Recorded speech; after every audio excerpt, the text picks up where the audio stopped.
911 operators of Reddit. What call will you simply never forget? Not me, but my sister is a dispatcher. One time she received a call from a man who said he just killed his sister and brother. She kept him on the phone for 5 or 6 minutes to make sure he didn't run before officers arrived. She got him to admit they had all been drinking and playing cards, then got into an argument when one of them accused the other of cheating. The other two went to bed, but this guy stayed up stewing. Apparently he couldn't let it go. He shot each of them in their beds while they slept, then called 911. I heard a partial recording of the call and she sounded calm AF. She told me she was screaming on the inside the entire time. Student paramedic here. Had a call being general broadcasted over radio when I was chilling in base with my mentor. We were on a 2-man car ambulance. Operator who was broadcasting said something along the lines of, "Female, reportedly unconscious. Police on scene. Major trauma. Pause. CPR in progress. Confirmed arrest by police on scene." My mentor looks at me. We're off in 30 minutes at the end of a night shift, but we'd go anyway. We're around the corner. Make it there in no time at all. There's police everywhere. At least 7 squad cars. I'm nervous as heck and so is my mentor. As we approach the house, a man emerges, handcuffed by police. He looks content enough and smiles at us as we walk by. Police shout for us to hurry. We run over with equipment to front door and are met with one of the worst scenes I've ever seen and will always be there in my mind. There's a woman lying on the ground, with the left side of her head caved in. Blood absolutely all over the place and brain matter scattered around the floor too. Police are doing CPR. We stop them when we see the patient has signs of pooling and rigor mortis. I'm literally sweating and on the verge of tears. This is not how I wanted my shift to end. Then, we hear from behind us more police in the house and the sounds of children. 2 kids are escorted out of a bedroom behind us with their eyes covered and one of them asks, "What's going on? Where's mommy?" My heart melted. I've never been exactly traumatized by a job, but those kids being shielded from what just happened to their mother will stick with me forever. I bring equipment back to the ambulance as my mentor starts to do paperwork and we wait for someone to move the body. Social services arrive and take the kids, blissfully unaware of what's just happened. Was off 3 hours late after all the paperwork and interviewing from police. Good job, but man has it left its mark on me. I was a dispatcher for a residential alarm company similar to ADT. I would call people when their alarm was tripped and ask them if they were okay. One day I received a signal from a resident from a glass break sensor on a window in the bathroom. When I called, the lady was laughing so hard she could barely give me her safety password. Turns out she was cleaning her bathroom and when she bent over she farted so hard and loud it set off the sensor on the bathroom window. Nice to read a happy memory on here. Sounds like something my mom would do. Older lady, I want to say maybe early 70s, calls in with a sort of polite urgency in her voice. Tells me she thinks she's having a stroke. Tells me she has her grandchild at the house with her. Asks me to call her daughter to come get the child. By the time she's done giving me the phone number, there's just a very slight slur in her speech. By the time Ems got there, probably no more than 5 minutes or so, I couldn't understand a thing she was saying. Fascinating, disturbing, and profoundly sad hearing someone stroke out on the phone as they're talking to you. Had someone call saying a man had been killed by a goat. Turns out goat is what they also call the machine that picks oranges off of trees. Miscommunication can be horrifying. I just googled orange goat to see what this machine looked like, and all the results were orange goats. Not entirely sure how I didn't foresee that. I'll go with a lighter one. I once had an elderly woman complain that gang members tagged her shed. She also said she didn't want a black deputy. This is the South. The black deputy arrived and found that it wasn't spray paint, but that her shed was so dirty that slugs had eaten paths in the filth that created patterns. The McSlug gang strike again. A woman masturbating on the phone. The first time she called she sounded normal at first. Asked for an officer that never worked here. General conversation about this officer while she progressively got more extreme with her moaning. I eventually, and gracefully, ended the conversation. It was a wild time. I still remember her name and voice. The second and third times she called I asked if it was her and she hung up right away. Why are you like this, Ms. Roberts? What is your end game? That's some weird butt fetish. Not 911, but telenursing. People called me plenty when it should have been 911. Grandma calls me about her 16-year-old, 40-week pregnant granddaughter. GM. Hey, my grandbaby is pregnant and she just went to pee and said the cord is hanging out. Is that normal? Me. No, not even a little bit.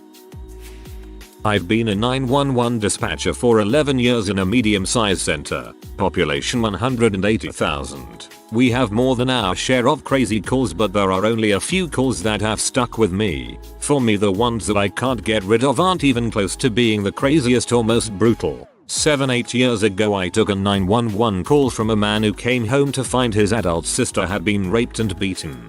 The suspect had wrapped a telephone cord around her neck, then tried to push her through the window of the apartment. He was understandably very distraught. She was still alive and was able to talk to me. She had not been blindfolded and I was certain I could get a description of the person who had done this to her. She answered all of my other questions but absolutely refused to give me any info on the suspect. I later found out that the reason was self-preservation. The person who did it was the brother who called 911 for help.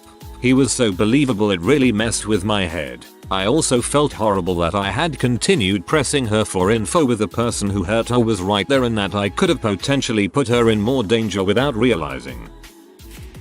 I have a few. I took a call from a man whose 1-year-old daughter fell in the pool while unattended. At the time of the call she was not breathing, unresponsive, and had no pulse. My partner dispatched out fire and EMS while I was on the phone. Got the child's mother to start CPR. Fortunately she was certified and didn't require very much instruction at all. Just had to tell her to count her compressions out loud so I could keep up. Before first responders arrived, the baby starts breathing again. I believe she sustained some brain injury but nothing life-threatening. Had to go take a walk around the block after that one. Please, please, please, if you aren't CPR certified, get certified. It very well may have been the difference between that child living and dying. On a lighter note, I also had a guy call in claiming he was having a heart attack. None of the info I got from this guy indicated he was even remotely at risk for one. Mid-20s male, average weight, no history of heart problems, or any other medical history for that matter. Turns out he had smoked some particularly strong pot about 30 minutes prior to calling. Absolutely nothing wrong with him other than he was stone stupid. We got a pretty good laugh out of that one. I also took a call from a kid who was about 10 years old who thought it would be funny to prank call 911. He started off by saying there was a fire. I could hear him giggling in the background. Followed that up with meowing at me over the phone. Managed to get a good location off the call and got his address. Read the address to him and asked if that's where he lives. Click. Alright. Got you now, you little crap. Had a deputy go out to the house as is our policy and he explained the situation to the parents. Deputy told me later the kid got the butt chewing of a lifetime. Super gratifying. Out of all these horror stories on this thread, the heart attack stoner was a great comedic relief. A young man 23 years old called and told me he was going to commit suicide. He was my first call of my shift that day, very early in the morning. He planned to set his car on fire with himself inside. He was upset and crying but he apologized to me. He said he was sorry I picked up the phone and he was sorry for how this was going to affect me. He hung up on me and the second time I was speaking to him I could hear liquid splashing in the background. He ended hanging up again and I never got him back. He did end up setting the on fire and it was fully engulfed by the time anyone got there. I'll never forget his name or voice and I simply hope I showed him kindness and compassion in his last moments.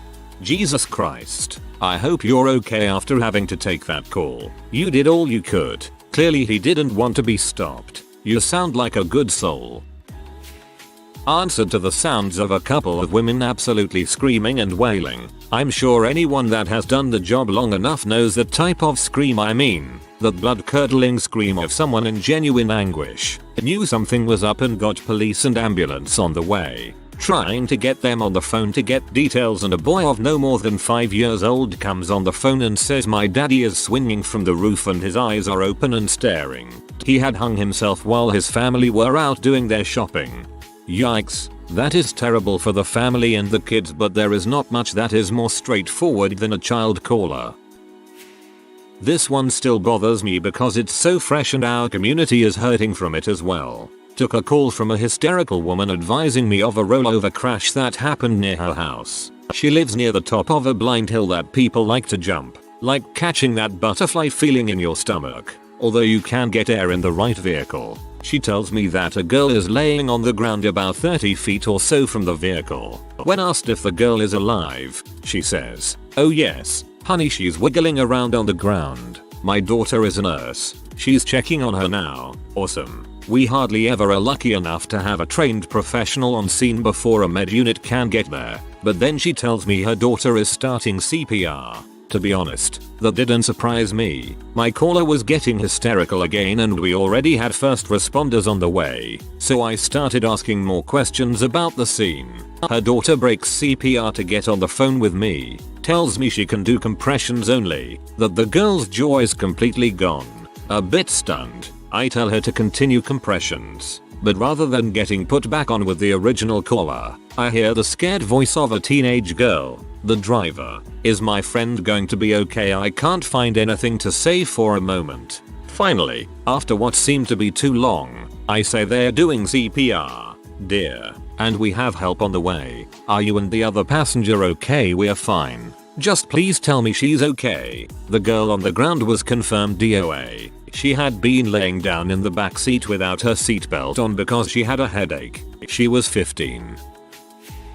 For me, the worst ones are always the calls you can relate to on a personal level. I took a call last month from a father who discovered his son with a bag over his head and a note next to his body. I've taken a ton of suicide calls, but this one was particularly difficult for me because the son was my age, and the way the father pleaded with his son was almost exactly the same way I've imagined my dad if I were to ever do the same. I've had the same "come on, buddy, don't do this to me" running in my head at least 2-3 times a day since. Also, not technically a call but my first shift on my own.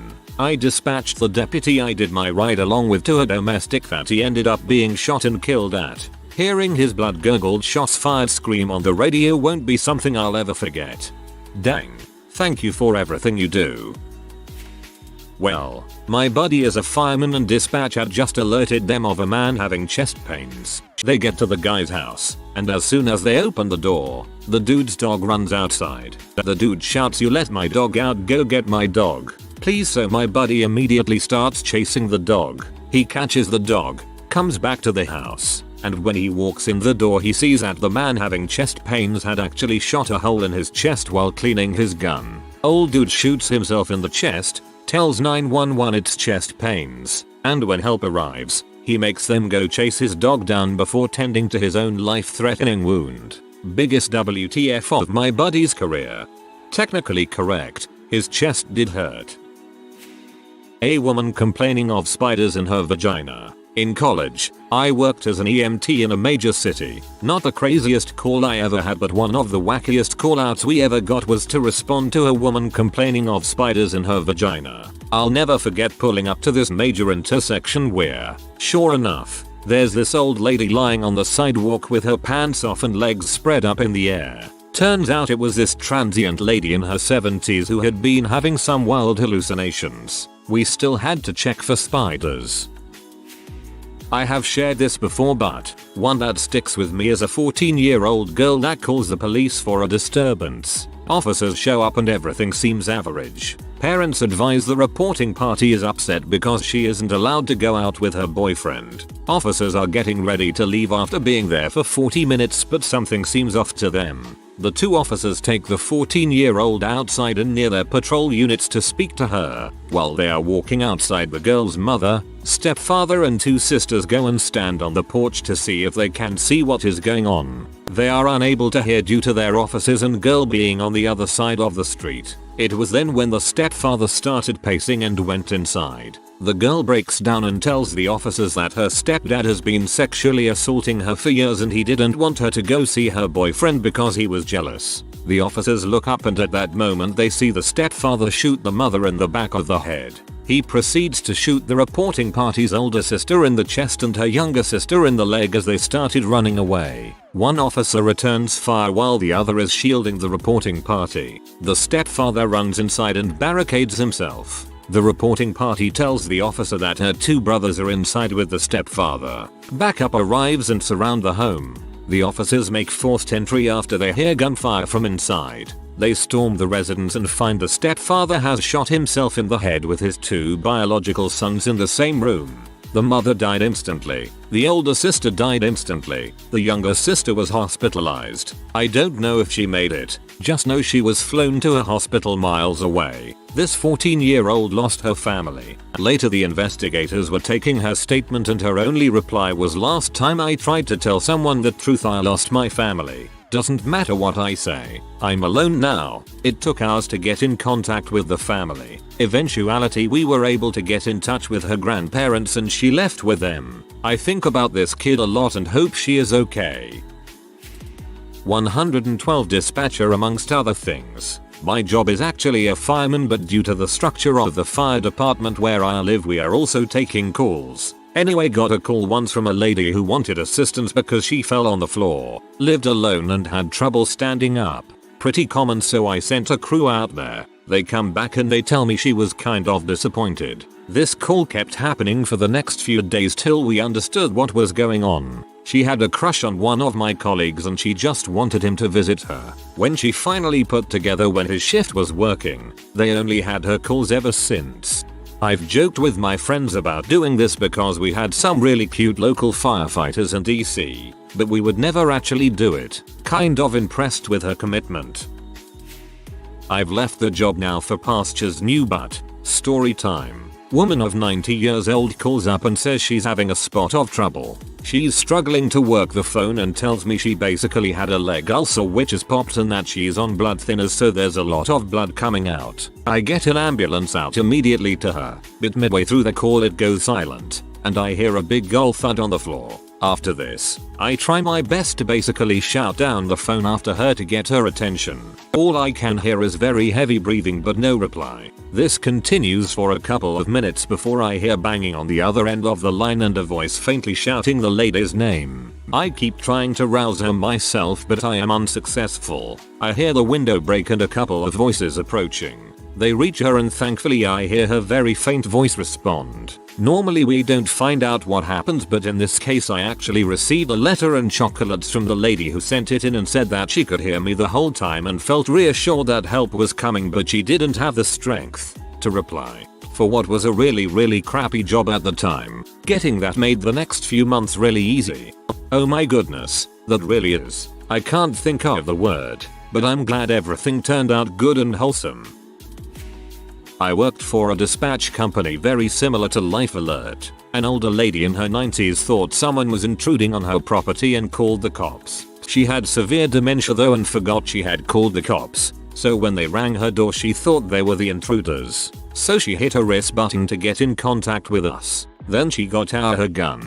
I then called the police, while also talking to her, and literally on the recording you could hear her taking shots at the police officers on scene, while they freaked out while I got my supervisor ASAP tried to talk her down. The police and I eventually got her to calm down and stop firing, but apparently she had missed a police officer by just 6 inches. Family had to get involved and she ended up moving to a nursing home shortly after. Dementia sucks.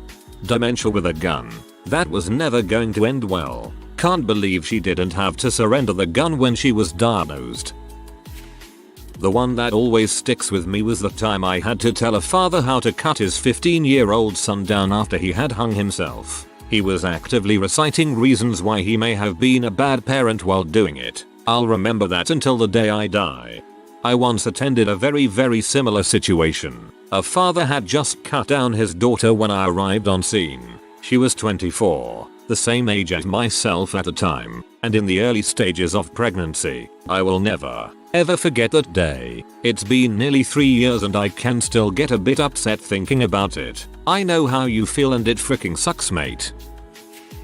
I've been a police dispatcher for a little over 2 years. The call I'll never forget is the first suicide caller I got. It was around 11:30 PM and this girl calls 911. She must have been 19-20 years old. All she says is that she is just calling to let me know where to find her body. I ask her where she's at, an address, intersection, anything. She tells me she's old enough to know that I already have her location, so she doesn't need to give it to me. That's not true. All I have is the location of the cell tower her cell phone is pinging off of. No way I can find her. I plead with her a bit, and she finally gives me an address. Then, I ask her how she's planning to do it. I'm trying to keep her on the line as long as possible so she doesn't actually hurt herself, but she doesn't answer me anymore. I decide to get the paramedics on the line so we can get police and fire rolling to her location. While I'm connecting to the fire department, I hear this crash and a choking sound. I don't know what she did, but my heart drops. I'm thinking she killed herself with me on the line. I give the address to FD and I have PD on the way. I'm listening on the radio while I'm trying to get this girl to talk to me again when I hear the officers ask to verify the address. They don't see a house there. Frick. I finally get this girl to come back on the phone and she's crying hysterically. I ask her what happened and she tells me she was in the bathroom and tried to hang herself. She was too heavy and the shower curtain bar bent. I'm a bit relieved because she's not dead, but she's still in danger. I asked her to give me the address again and even though she's on the same street, her address is further south. Crap, I have to get to officers and M's that are closer to go. I start talking to her and so far so good. Officers get there, but they can't find her. I'm freaking out because I'm thinking she gave me the wrong address again, and she stops talking to me again. Just an open line. I don't know what to do. Silence. I attempt hanging up and calling her. No answer. I'm thinking I fricked up. I ask my supervisor if there is anything else I can do, and they reassure me and tell me I did all I could. I listen to the police radio for a bit and see that the officers managed to get into the house and found the girl and she was being transported to the hospital. It was a huge weight off my shoulders. I took a break for a few minutes to collect my thoughts and went back to answering more calls. We were busy. Oh my god. Frick, thank god for flimsy shower curtains. This one had my heart racing.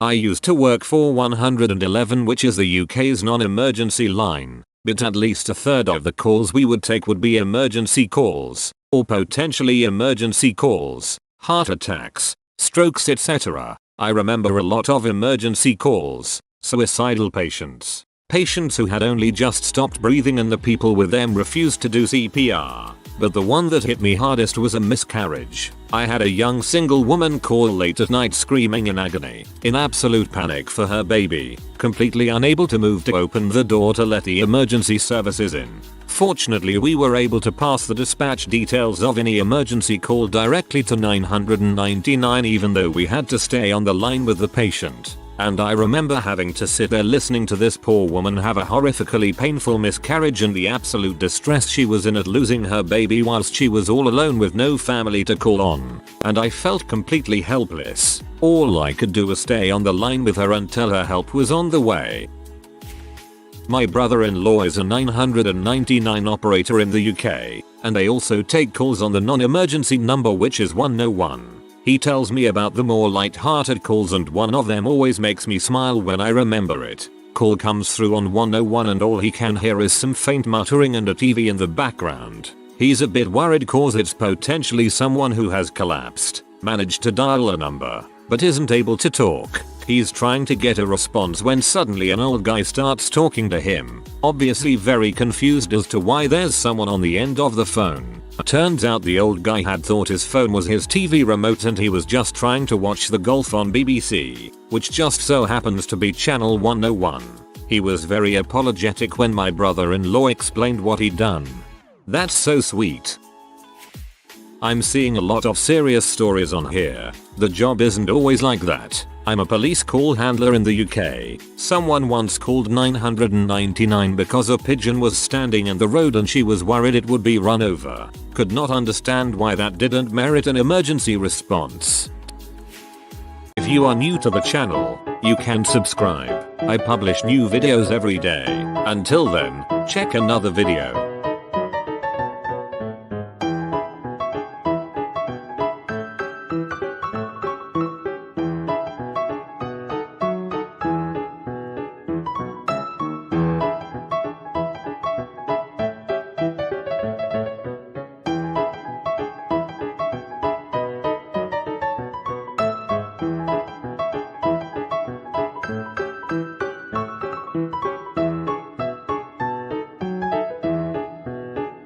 Bye for now.